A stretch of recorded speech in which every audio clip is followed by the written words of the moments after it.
আসসালামু আলাইকুম প্রিয় দর্শক, আজ আবারও নতুন একটি রেসিপি নিয়ে চলে আসলাম। ফ্রিজে যখন কোনো প্রকার মাছ মাংস থাকবে না, শুধুমাত্র হাতের কাছে 2টা ডিম আর আলু থাকলে ঝটপট এই ডিম আলুর কোপ্তা কারিটা তৈরি করে নেবেন। এটা খেতে যে কি পরিমাণ মজার হয়েছে, বাসার সবাইকে যদি একবার রান্না করে খাওয়ান তবে কিন্তু আপনার কাছে বারবার খাওয়ার জন্য বায়না করবে। যেদিন এই কোপ্তা কারিটা রান্না করবেন তার ওই দিন কিন্তু অন্য কোনো তরকারি রান্না করার কোনো প্রয়োজন নেই। এটা খেতে যে কি পরিমাণ মজার হয়েছে, যে একবার খাবে সে বারবার খেতে যাবে। আশা করছি আজকের রেসিপি আপনাদের ভালো লাগবে। তো চলুন মূল রেসিপি দেখে নেওয়া যাক। এখানে আমি 5টি মিডিয়াম সাইজের আলু সিদ্ধ করে নিয়েছি আর 2টা ডিম সিদ্ধ করে নিয়েছি। এখন আমি এই আলুগুলোকে গ্রেটারের এই ছোট অংশ দিয়ে সুন্দরভাবে গ্রেট করে নিচ্ছি। আলুগুলোকে এমনভাবে গ্রেট করে নিতে হবে যাতে এর ভিতরে কোনো লাম্পস না থাকে। তো আমি সবগুলো আলু গ্রেট করে নিয়েছি। এবার আমি ডিম দুটোকেও আমি গ্রেটারের ছোট অংশ দিয়ে গ্রেট করে নিচ্ছি।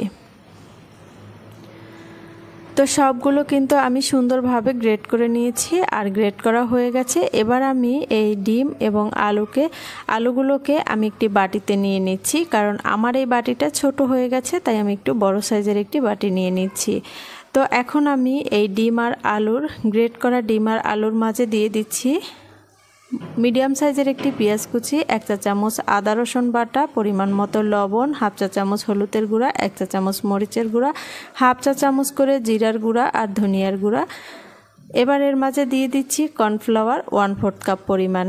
এবার আমি হাত দিয়ে সুন্দরভাবে মিশিয়ে নিচ্ছি, একটি ডোয়ের মতো বানিয়ে নিচ্ছি। যদি এটা আপনাদের কাছে নরম মনে হয় তবে একটু কর্নফ্লাওয়ারের পরিমাণটা বাড়িয়ে দিতে পারেন। তো সুন্দরভাবে মিশিয়ে নেওয়ার পরে এখন আমি হাতে সামান্য পরিমাণ তেল মেখে নিয়েছি আর এটা কিন্তু ডো বানিয়ে নিয়েছি।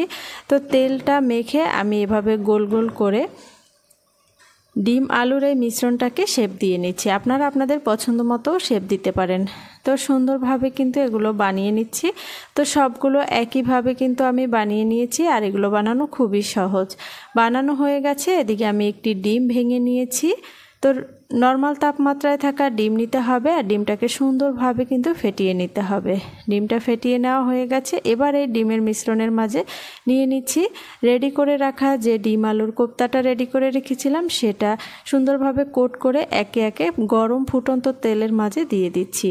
তেল কিন্তু আমি আগেই গরম করে নিয়েছি আর চুলার আঁচ মিডিয়াম হাই হিটে রেখে এগুলোকে উল্টিয়ে পাল্টিয়ে ভেজে নিতে হবে ব্রাউন কালার আসা পর্যন্ত। আপনারা কিন্তু চাইলে এটাকে এভাবে ভেজে তারপরেও খেতে পারেন, সস অথবা খালি খেতে পারেন, সস দিয়ে অথবা খালিও খেতে পারেন। তো দেখতেই পাচ্ছেন আমি উল্টিয়ে পাল্টিয়ে সুন্দরভাবে ভেজে নিয়েছি।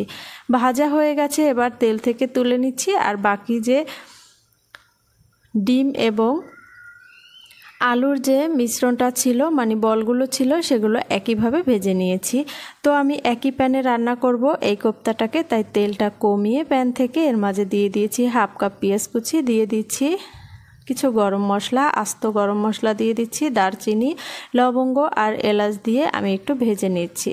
যখন সুন্দর একটি ফ্লেভার আসছে এই মশলা থেকে, ঠিক এ পর্যায়ে আমি এর মাঝে দিয়ে দিচ্ছি 1 চা চামচ পরিমাণ আদা রসুন বাটা আর দিয়ে দিচ্ছি লবণ। এখন আমি সুন্দরভাবে নেড়েচেড়ে আদা রসুন বাটাটাকে কষিয়ে নিচ্ছি, যাতে আদা রসুনের এক্সট্রা গন্ধটা চলে যায়, কাঁচা গন্ধটা চলে যায়। তো কিছু নেওয়ার পরে এর মাঝে 1/2 চা চামচ দিয়েছি হলুদের গুঁড়া, 1 চা চামচ মরিচের গুঁড়া, 1/2 চা চামচ করে জিরা ধনিয়ার গুঁড়া দিয়েছি, 1/4 চা চামচ পরিমাণ গরম মশলার গুঁড়া দিয়ে আমি আবারও একটু তেলের উপরে কষিয়ে নিচ্ছি।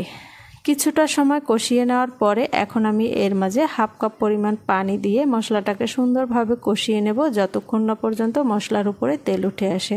সুন্দরভাবে কষিয়ে নেওয়ার পরে এবার এর মাঝে 1 কাপ পরিমাণ পানি দিয়েছি আর পানিটা ফুটে ওঠা পর্যন্ত অপেক্ষা করছি। তো দেখুন ঝোলটা ফুটে উঠেছে। এ পর্যায়ে কিন্তু আমি এই ভেজে রাখা কোপ্তাগুলো দিয়ে দিচ্ছি। তো ভেজে রাখা ডিম আলুর বলগুলো দিয়ে দেওয়ার পরে একটু নেড়েচেড়ে এর উপর দিয়ে দিচ্ছি কয়েকটি কাঁচামরিচ দিয়ে আমি আবারও আলতো হাতে একটু নেড়ে নিয়েছি। এখন আমি ঢাকনা দিয়ে ঢেকে চুলার উপরে রেখে দেব 10 মিনিট আর এই পর্যায়ে চুলার আঁচ একদম লো করে রেখেছি। 10 মিনিট পরে ফিরে এলাম। দেখুন এটা কিন্তু রান্না প্রায় হয়ে গেছে আর ঝোলটাও একদম শুকিয়ে গেছে। তো আলতো হাতে একটু নেড়ে নিয়েছি। এখন আমি এর উপর দিয়ে দিচ্ছি কিছু গরম মশলা। সামান্য পরিমাণ গরম মশলা দেওয়ার পরে আমি আবারও নেড়েচেড়ে এখন আমি চুলা থেকে নামিয়ে গরম গরম পরিবেশন করে নিচ্ছি। আর এটা কিন্তু গরম ভাত, খিচুড়ি, আপনারা যা কিছুর সাথে মন চায় খেতে পারেন। তো পরিবেশন করে নিচ্ছি। আর দেখুন মাশাল্লাহ, এটা দেখতে কতটা সুন্দর হয়েছে আর অনেক বেশি লোভনীয় হয়েছে, খেতেও কিন্তু অসাধারণ হয়েছে। চাইলে কিন্তু একবার হলেও আপনারা ট্রাই করতে পারেন। বাসায় যখন একদমই মাছ মাংস থাকে না তখন কিন্তু এই রেসিপিটা করে নিতে পারেন, সবাই কিন্তু অনেক বেশি মজা করে খেয়ে নেবে। আশা করছি আজকের রেসিপিও আপনাদের ভালো লেগেছে। সবাই ভালো থাকবেন, সুস্থ থাকবেন। আজকে এখানেই বিদায় নিচ্ছি। আল্লাহ হাফেজ।